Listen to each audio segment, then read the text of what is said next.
Hello students, welcome back to our business studies class. In our last class we talked about something. Tell me that, where are you? Okay, what topic did we discuss in our last class?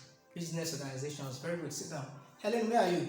We mentioned different types of business organizations. Can you remind us about two of them? You have sole proprietorship, okay, that's correct, and private limited liability company. Very good. Sit down. Where is Gabriel?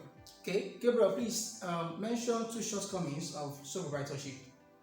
Okay, the business dies when the owner dies. That's correct. Thank you. The amount of capital that the business can generate is limited to what the sole proprietor can generate.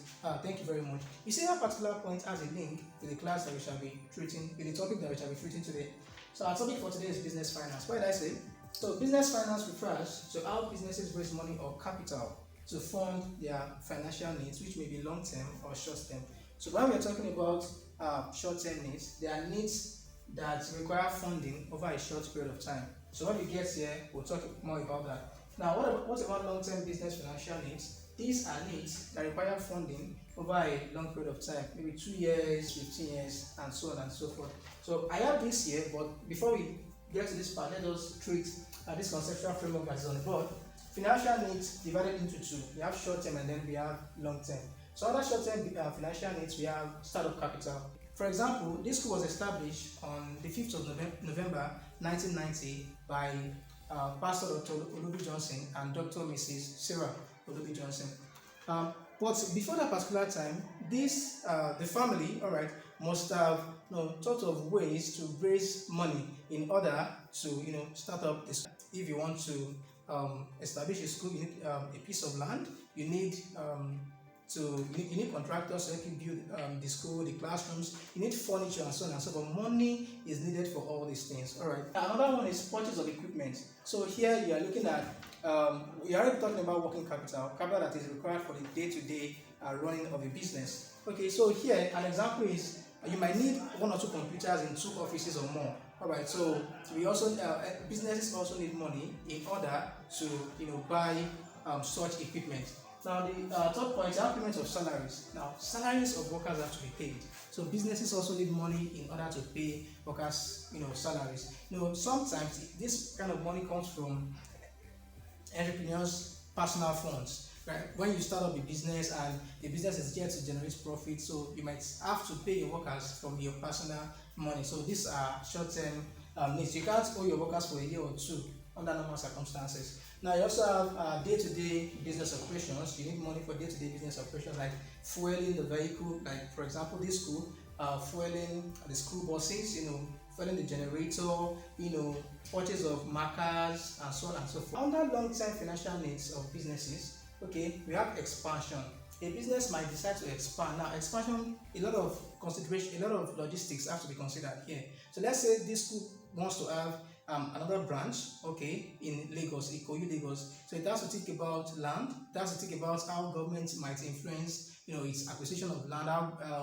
It has to think about building, okay, the right place, the right choice of location for the school's building. It has to think about its competitors, the kind of schools that are around the place that the school is, will be established and so on. And so all of these things take long-term plan. It's expensive, to have this kind of school in another location, especially Lagos. Expanding a business is usually a long-term plan. So money is needed for such long-term plan. All right. Now you also look at construction of huge project. How many of you know Covenant University here? Okay, thank you. Now Covenant University has a power plant which is used to generate electricity. So if you go to Covenant University, or for those of you that have been there, light is there 24/7 all the time. Okay, so construction of a power plant, it doesn't happen in a year or two. I think it takes at least 3 years to construct a power plant. Okay, so this is a long term. This is also part of it's not expansion though, but it has to be put into long-term consideration. So you also need because of the capital outlay of such projects and the time that it takes to complete it. Okay, big businesses now require money on a long-term basis to finance such projects. So that's that about that. Now we have sources of business finance, but before you can choose the appropriate source of business finance, we have to talk about factors to consider for the choice of business financing. Number one, we have size. What is the size of the project? If the size of the project is huge, like power plant I was talking about, that's like long term. So you need to look for how to get money that you'll be able to pay back on a long term basis. Okay. You also look at the amount. If the project is huge anyway, definitely you need a lot of money to be able to finance it.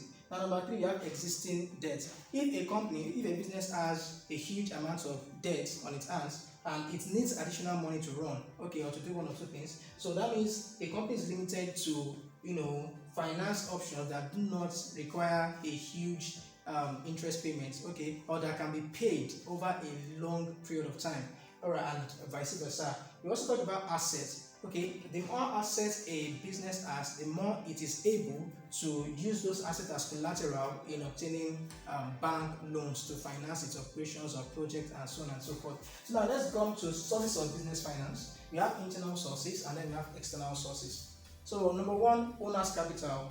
When we talk about internal sources of business finance, we are looking at the way businesses generate money from within. Okay, so number one, you have owner's capital. Okay, the owner might fund some of the business operations with his or her own savings. Okay, you also have retained profits, which is part of the profit that is not shared to shareholders. So you leave it to the company in order to finance future projects. Then you have sale or rent of business assets. Let's say this school has some piece of land somewhere that is not currently using and it needs money. So it might sell those pieces of land or rent them out to maybe an individual, a company, or whatever to generate money. So assets are valuable items that generate money, okay, or that can generate money to a business. Now, under external sources of business finance, we have equity financing, we have loans, we have others. So under equity financing, we are looking at the way businesses generate funds in exchange for a part of their ownership. Okay, so that means under equity financing, if anybody should give a business money, the individual then has a part of that business. Okay, which means that in the future, when the business begins to generate profit, it has to be paying a part of the profit to the people that lends money to it. That's we call the shareholders. Okay, Margaret, I can see your answer. Okay. Who is a shareholder? Okay, a shareholder is someone that has a share in a business. He has a stake. Okay, it might be a man, it may be a woman. Okay, and how does it work? Let's say a business wants to raise 2 million naira, but it can decide to divide 2 million naira into 50 places. Okay, so that's like 50 shares. So 2 million naira divided by 50 will yield 40,000 naira. So that means if an individual brings 40,000 naira to this company, it's able to purchase one share. Okay, so it has one share with the company, and that individual then becomes a shareholder. So if the individual should bring 120,000 into this company, that means it has 3 shares. Okay, and it could be calculated in percentages. So we are not worried about that right now. So we also have venture capitalists. So these are companies, right, that bring money to a business. Now, when you look at angel investors and venture capitalists, the two of them, what differentiates them is angel investors are wealthy individuals and venture capitalists are companies. So the two of them provide capital and financial advice, financial information, or business information, strategic business information to budding businesses that are highly promising in nature. They are just starting and they are highly promising in nature. Okay, all right. When they do that, they take a part of the business ownership, okay, and then get profits for it in the future.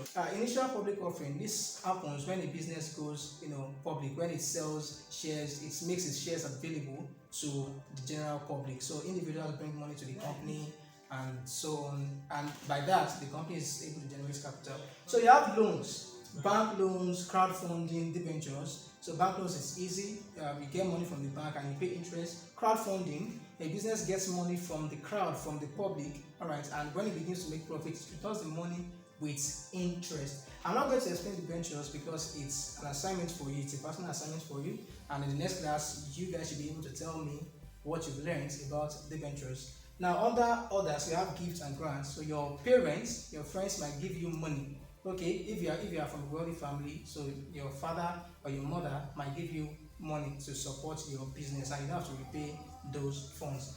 In our next class, we shall be talking about situations where equity financing, loans, and others are appropriate for a business. Thank you very much. See you in the next class.